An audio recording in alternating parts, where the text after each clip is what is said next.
Om Namo Bhagavate Vasudevaya.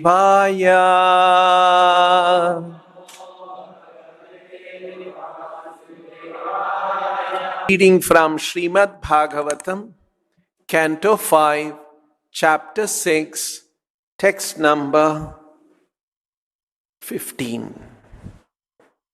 Konvasya kashtam aparonugacchen manoratenapyabhavasya yogi yo yogamaya spruhayatyudasta yasattaya yena krita prayatna. Translation and purport by His Divine Grace A.C. Bhaktivedanta Swami Srila Prabhupada. Who is that mystic yogi who can follow the examples of Lord Rishabhadeva even with his mind? Lord Rishabhadeva rejected all kinds of yogic perfection which other yogis hanker to attain. Who is that yogi who can compare to Lord Rishabhadeva? Purport by Srila Prabhupada. Generally, yogis desire the yogic perfections of anima, laghima, mahima, prakamya, prapti, ishitva, vashitva, kama vasayitha, and kama vasayitha. Lord Rishabhadeva, however, never aspired for all these material things. Such siddhis, perfections, are presented by the illusory energy of the Lord. The real purpose of the yoga system is to achieve the favor and shelter of the lotus feet of the Supreme Personality of Godhead. But this purpose is covered by the illusory energy of Yogamaya. So-called yogis are therefore allured by the superficial material perfections of anima, laghima, prapti, and so forth. Consequently, ordinary yogis cannot compare to Lord Rishabhadeva, the Supreme Personality of Godhead. Thus ends the Bhaktivedanta purport. So in this chapter, called the Activities of Lord Rishabhadeva, we are hearing from Shukadeva Goswami, glorifying the attributes, the qualities of Lord Rishabhadeva. And in this verse, he's asking, Shukadeva Goswami is asking a rhetorical question. Kaha nu asya kashtam aparo nu gacchen manorathena bhavasya yogi. Who is that person? Who is that mystic yogi who can follow the examples of Lord Rishabhadeva even with his mind? Manorathena api. Manorathena, in his mind, api. Kashtam anugachet. The example, anugacha, is to follow. Manorathena api. Kashtam anugachet. Kashtam, the standard, the example, what Rishabhadeva had attained, kashtam anugachet manorathena api aparaha. Another yogi. Where is that other yogi who can manorathena api, even in his mind, kashtam anugachet, his example, his attainment, who can follow? Kaha? Who is that person? Meaning, Rishabhadeva is so exalted, no one can anyway compare near him. So, that kind of a rhetorical question. Yaha yogamayaha spruhayati udastha. Normally, yogis desire certain achievements. They desire yoga siddhis. Prabhupada has listed 8 of them in the purport. Anima, Laghima, Mahima, Prakamya, Prapti, Ishitva, Vashitva, Kama, Vasayitha. 8 of them.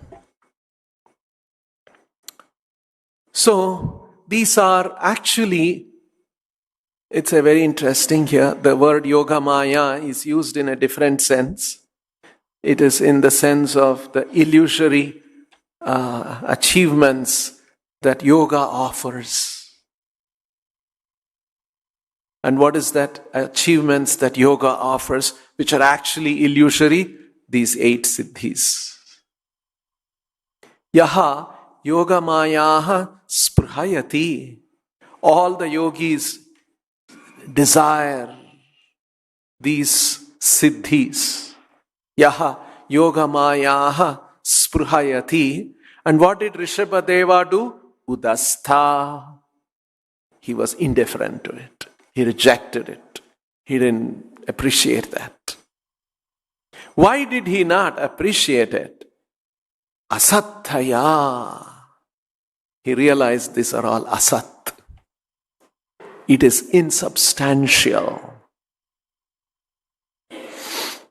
Yaha yogamayaha spruhayati asattaya udastha. Regarding that as asatta, he udastha. Yena krita prayatnaha. Normally, yogis are all endeavoring for these. Yogamayaha yena krita prayatnaha spruhayati. He asattaya udastha. What normally yogis desire and they endeavor to achieve, he considering that is to be asattaya udastha, he rejected. Who is that mystic yogi who can follow the examples of Lord Rishabhadeva even with his mind? Manorathena api. Who is the mystic yogi? Kaha. Who can follow the examples, kashtam, of Lord Rishabhadeva even within his mind? Manorathena api. Kaha apara kashtam anugachet. Lord Rishabhadeva rejected udasta, all kinds of yogic perfection, yogamaya, which other yogis hanker to attain. Spruhayati. Who is that yogi who can compare to Lord Rishabhadeva? So I came across one purport by Srila Prabhupada where Prabhupada describes these different yoga siddhis. There are some higher planetary systems where they naturally have these yoga siddhis. They're called Siddha Lokas. Siddha Loka and above. The inhabitants of those planets are empowered with 8-fold achievements of mystic perfection. They all naturally have that. They do not have to learn and practice the mystic processes of yoga perfection and achieve the power of becoming small like a particle, anima siddhi, or lighter than a soft feather, laghima siddhi. They do not have to get anything and everything from anywhere and everywhere, prapti siddhi. That means these people have from anywhere and everywhere they can get. To become heavier than the heaviest, mahima siddhi. To act freely, even to create something wonderful or to annihilate anything at will, ishitva siddhi. To control all material elements, vashitva siddhi. To possess such power as will never be frustrated in any desire, prakamya siddhi. Anything they desire, they can achieve. Prakamya siddhi. Or to assume any shape or form, one may even whimsically desire. Kama vasayitha siddhi. All these expediencies are as common as natural gifts for the inhabitants of those higher planets. They do not require any mechanical help to travel in outer space, and they can move and travel at will from one planet to any other planet within no time. The inhabitants of the earth cannot move even to the nearest planet except by mechanical vehicles like spacecraft, but the highly talented inhabitants of such higher planets can do everything very easily. So these are certain perfections that yogis are awarded, and yogis aspire for it and they endeavor for it. Krita prayatnaha, they endeavor for it. And the principle that Srimad Bhagavatam teaches is that all these perfections are udasta, to be neglected. So, Srimad Bhagavatam is presenting a certain perspective, which is very unique. Not many people understood these things. This is some of the specialities of Sri Chaitanya Mahaprabhu, the way he read the Vedic literatures and the way he explained this.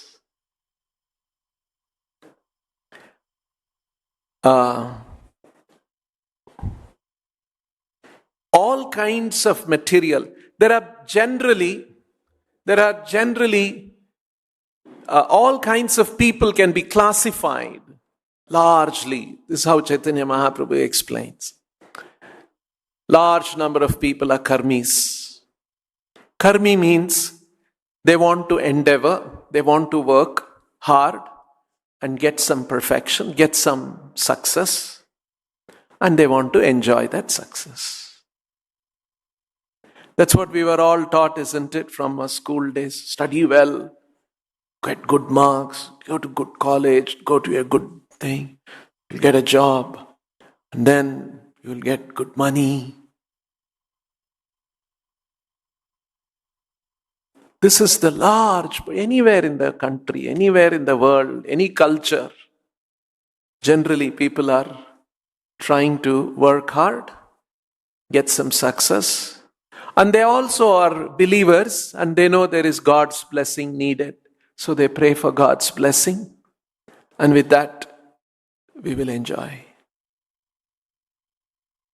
This is the 99% of the people's conception. In one simple statement, Chaitanya Mahaprabhu captured. This is the karmis. There is another kind of people, small percentage, who realize that this pleasure of this material world is all temporary. I should aspire for something beyond this. That's the beginning of a transcendental perspective. They realize that there is something, whatever it is you do in this world, it's temporary. Some kind of a understanding dawns. Large number of people don't even understand that. They are running whole life, they are working hard.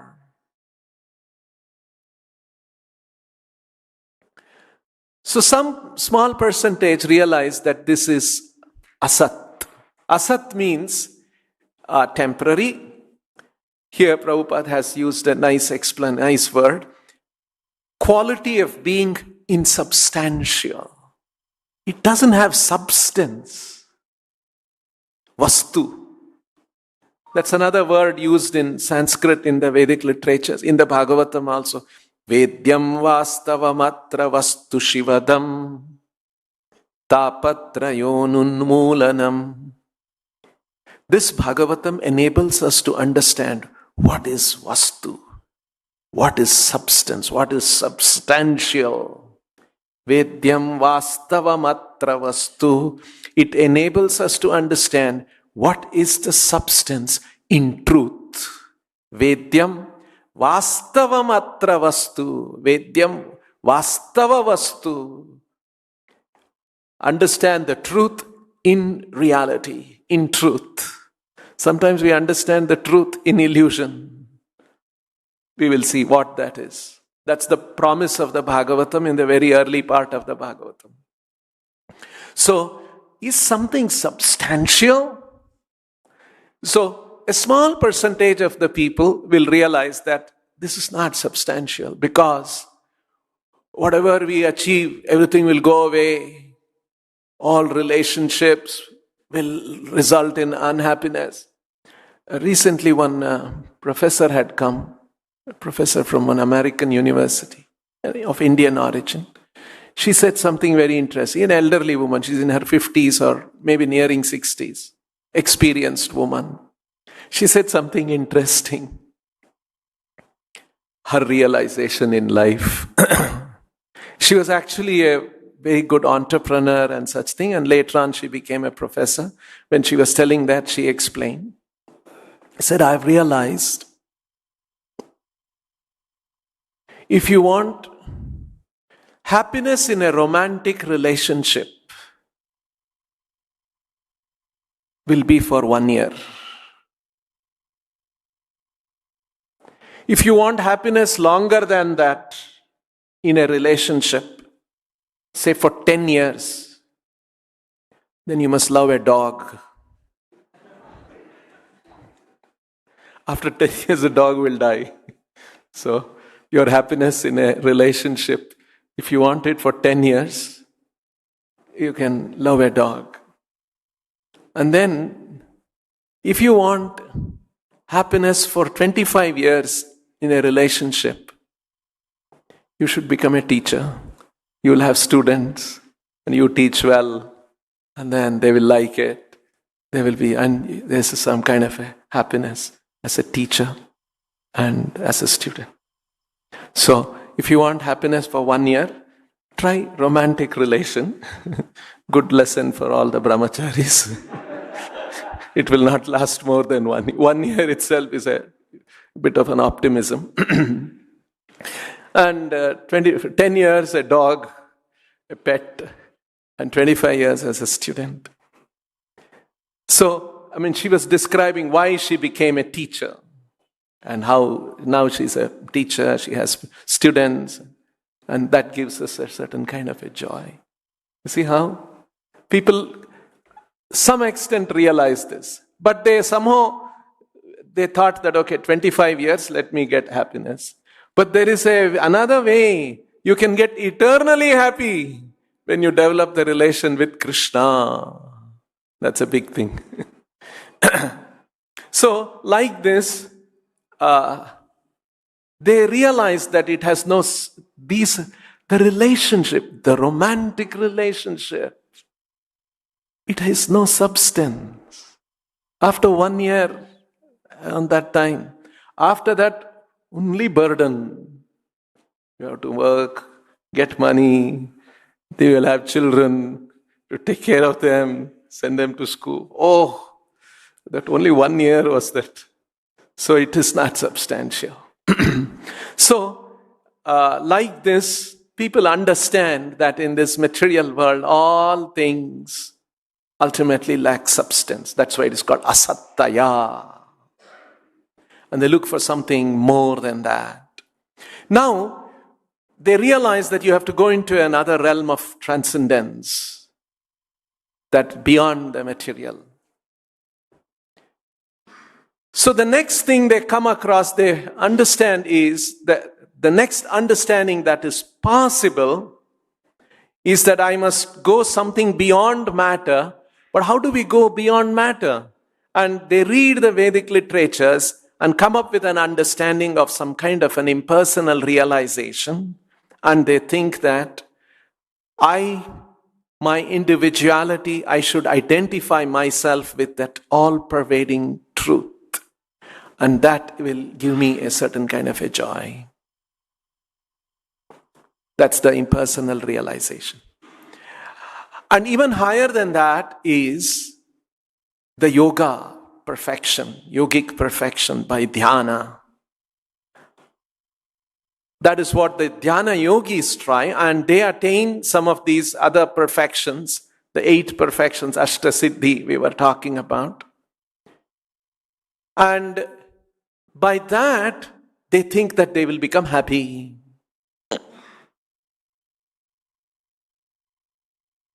But Bhagavatam proposes that all of these are not substantial. All of these are actually pursuits in illusion, pursuits in ignorance. This is what Bhagavatam is presenting. Not karma, not karmi, not pursuing fruitive activities, not pursuing impersonal realization, not pursuing yogic perfection. There is something far higher than that. And that is bhakti. This is what Srimad Bhagavatam is pointing out through various examples. And in the example of Rishabhadeva's Leela, who had that yogic perfection, and all of these yogic perfections were available to him, and he, which is what? Spruhayati. Yaha yogamayah spruhayati. But he realized they are also asattaya and udasta. He rejected it. You see, what has happened to all of us, if we recollect what happened to us in our lives, we were not, I think I can speak for most people, maybe some exceptions are there. We were not so many great philosophers, really understood. I don't think we even understood that karma, this, all, none of these things. But somehow Srila Prabhupada, by associating with him through his books, through his institution, through his devotees, through his instructions, somehow a certain spark was ignited that this is all asat, isn't it? This is not substantial. The world is running after so many things which are all insubstantial. But Prabhupada put us on a track that we should run after something that is substantial, not something that is insubstantial. So normally, living entity won't learn these things so easily because, you see, we are a conscious living entity, right? We have consciousness. This is another beautiful thing that Chaitanya Mahaprabhu teaches. We talk about Pancha Tattva, right? 5 features of absolute truth. 5 features of absolute truth. Absolute truth, an expansion of the absolute truth. Some of the expansions of the absolute truth appear in this world. They are called the incarnations. Then the absolute truth has energies. many different kinds of energies. And Absolute Truth has one kind of energy called the Jiva Shakti. And we belong to that fifth one. All of them constitute the Absolute Truth. There is no difference between them. Pancha Tattva kichu nahi bheda. There is no eka vastu nahi kichu bheda. Pancha Tattva is eka vastu, is one category. But then the bheda is in rasa asvadhana. In rasa asvadhana there is difference. In that sense, we and the Lord are one. In rasa asvadhana, He is the enjoyer and we are the enjoyed. That's our position and that is His position. His position is the enjoyer and our position is to be enjoyed. But otherwise, in Vastu, Eka, we are one. In other words, we are spiritual. Right now, we have got a body and we are identifying ourselves with this body. But actually, we are not this body. That's why one day, when this body fails to function the way it is functioning, the body will be left behind and we will be gone. The body with which everybody was interacting with, that body will still remain and everybody will say, oh, he's gone.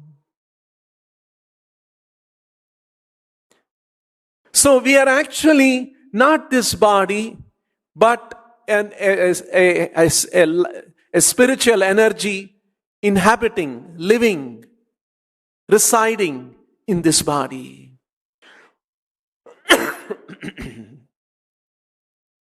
Now, that living entity has different levels of understanding, enlightenment. Its true position is to be a servant of Krishna. Jivere Swaruphay Krishner Nitya Das.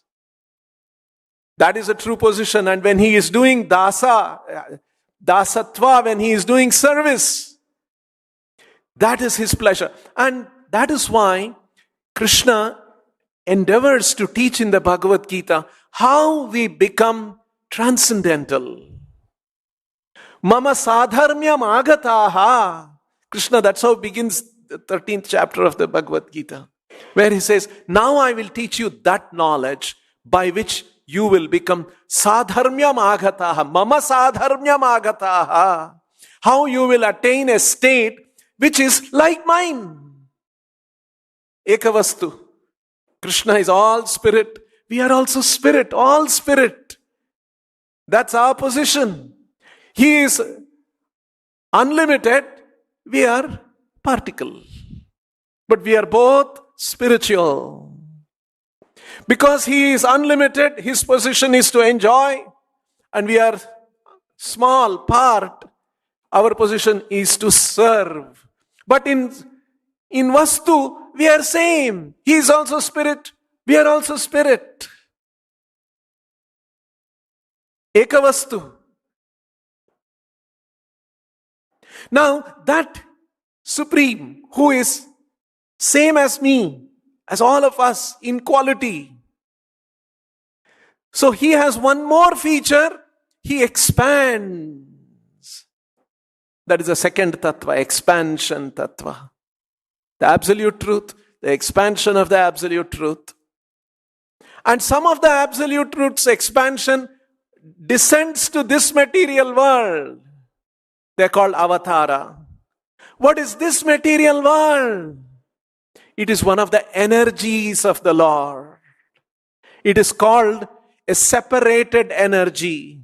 It is an energy of the Lord. It is separated, means it is Lord's energy. It is Lord's own energy.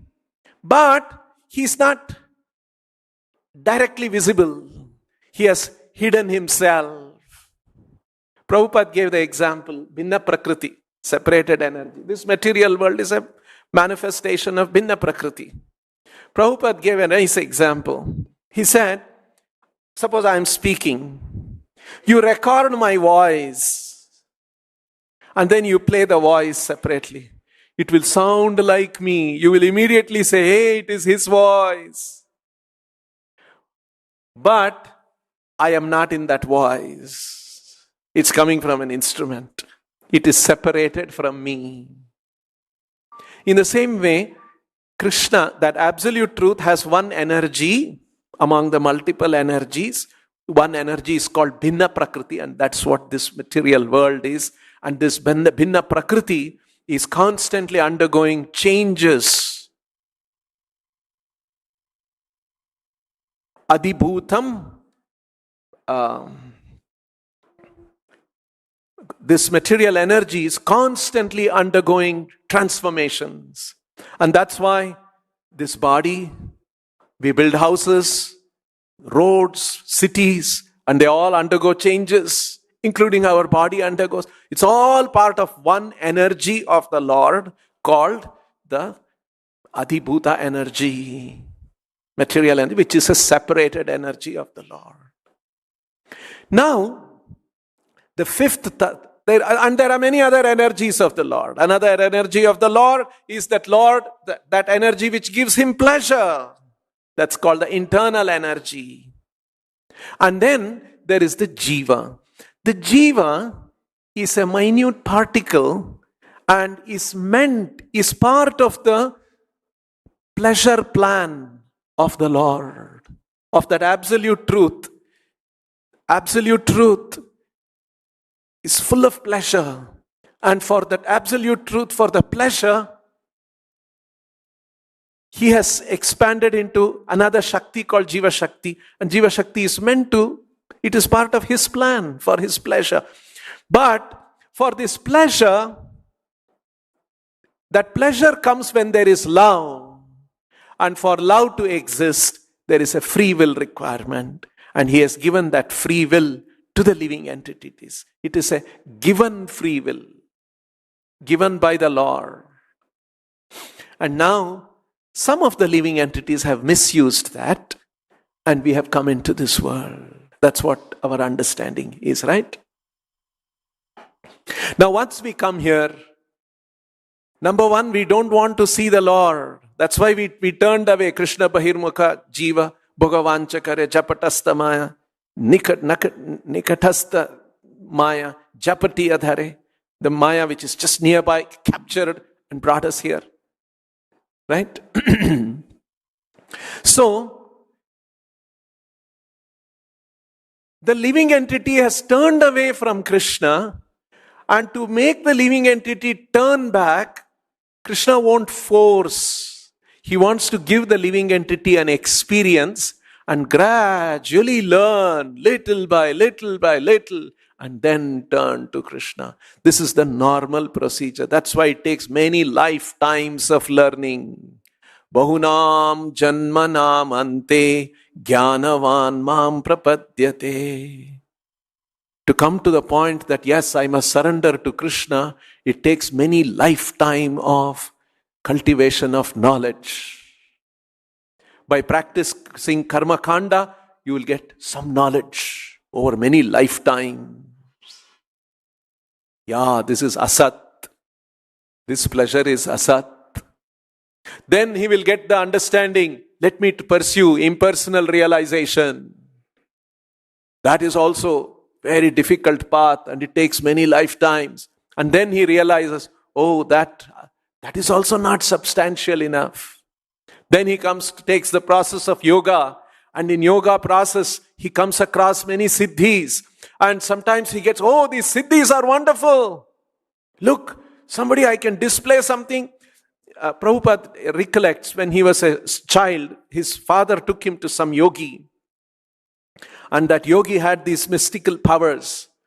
And then they asked, that yogi was demonstrating. And so they asked, anybody, anything you want? And one person asked, can you get pomegranates from Afghanistan? And so that yogi waved his hand. Said, there was a pomegranate in his hand. He gave it. Something like that. So, and then people, when they see that somebody has such powers, oh, such powers he has. Like they say, no, you go to so-and-so Baba, he will give you something, some ash he will give, or he'll give you something, and it will immediately cure your disease. And a lot of people go to such people. In our country, there are a lot of people like that. I think everywhere in all cultures, such things exist.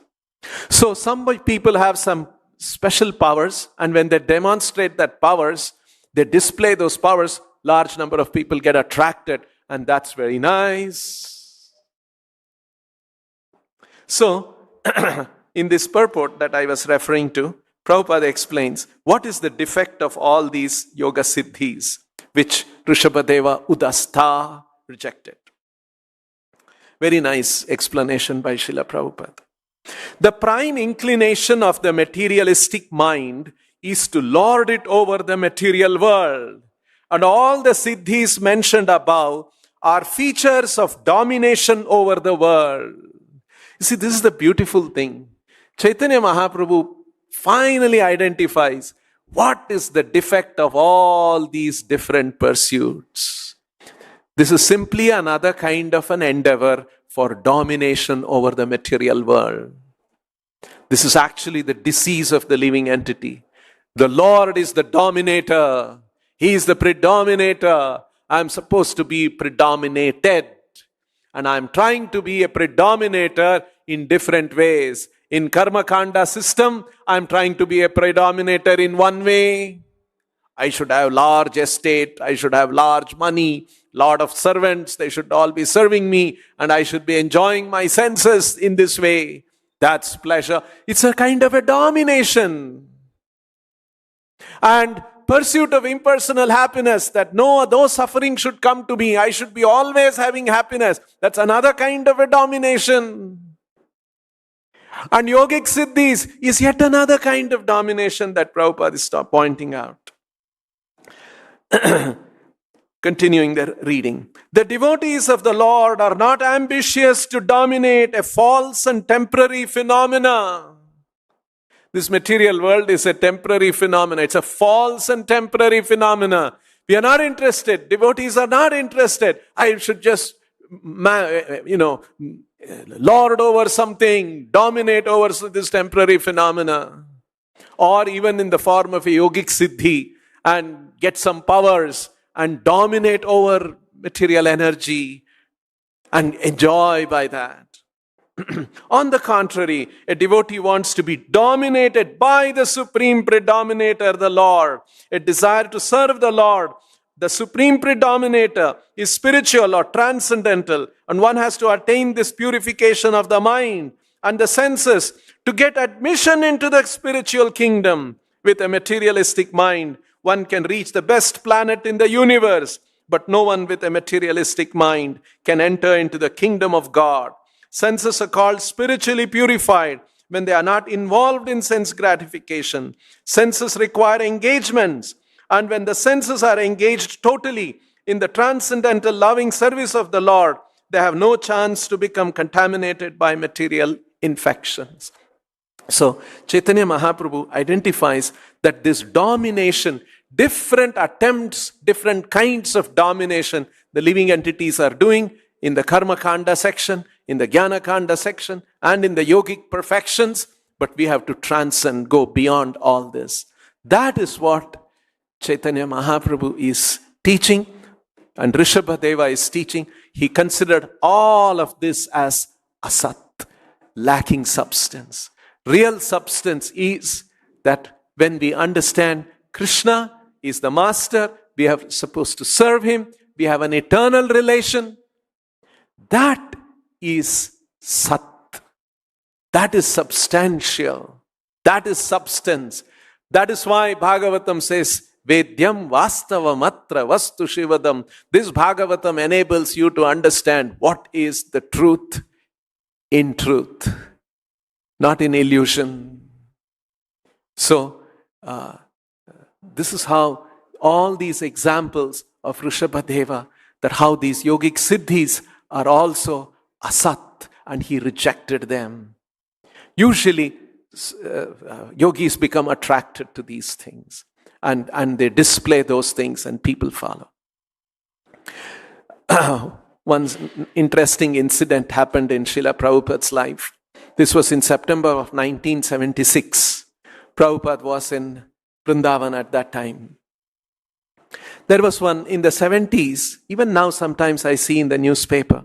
In the 70s, I remember when I was a kid, there was one very well-known magician in our country by name P.C. Sarkar. And there used to be magic show. He would come and do magic show. So, he was well-known.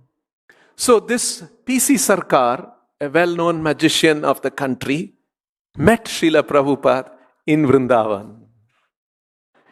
And morning after Prabhupada had his massage, and devotees told that he has come, and so Prabhupada met him, and Prabhupada had a very lively conversation with him, and he showed some pictures and some talked about the magic show he does and such things.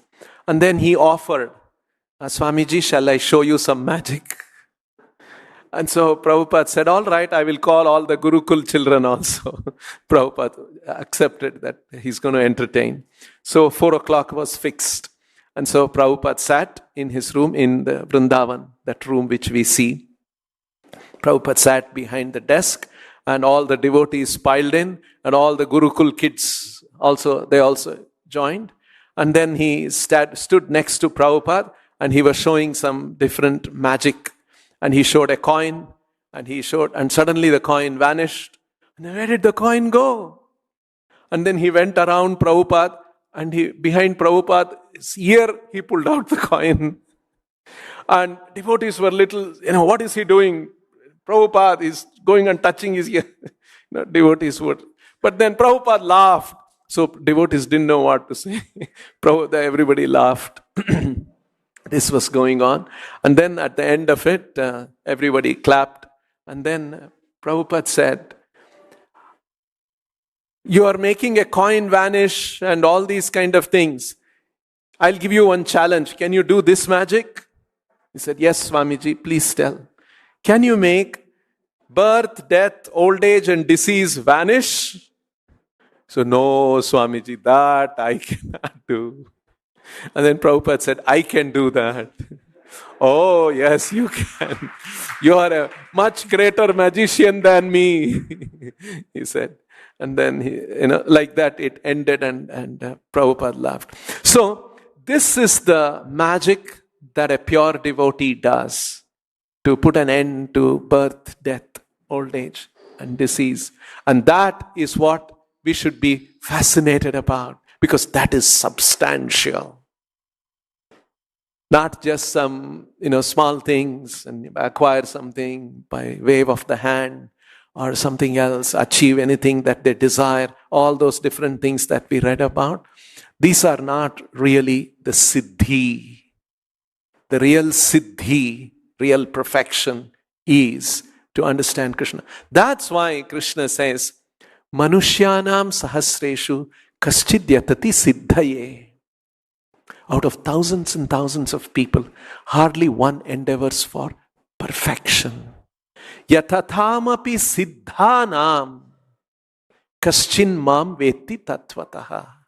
Out of thousands and thousands of people who endeavor for perfection, hardly one knows me in truth. Mam veti tatvataha. Mam tatvataha veti. Who know me in truth. So, because it involves knowing Krishna, loving Krishna, Krishna will not force it on us. He wants us to gradually learn over many, many lifetimes.